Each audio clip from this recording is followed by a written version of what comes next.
The ancient Egyptians were the first to practice embalming. They also created elaborate burial rituals and spaces. But pyramids aren't available these days, and we don't need more mummified cats.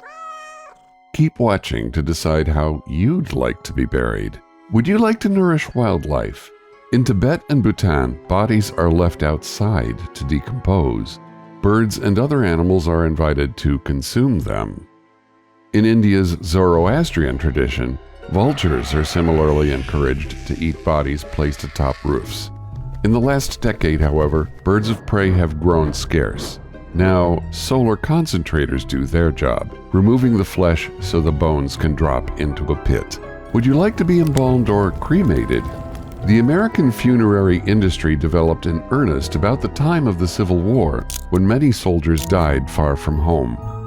This was the first time embalming began to be practiced on common people, but not necessarily with skill or respect. Some embalmers advertised by propping up unidentified dead soldiers outside their businesses. This led to the development of the first set of professional requirements for undertakers. The assassination of President Abraham Lincoln and the public tour of his body helped further popularize embalming in the United States. Embalming, however, relies on strong toxic chemicals such as formaldehyde. Cremation, another popular burial custom worldwide, today usually requires fossil fuel energy. Would you like your afterlife to be eco-friendly? Green burials prioritize biodegradable caskets to minimize the impact on the environment. Headstones can be replaced by native plants. In many ways, green burials represent a return to ancient practices, where bodies were buried or cremated without preservatives.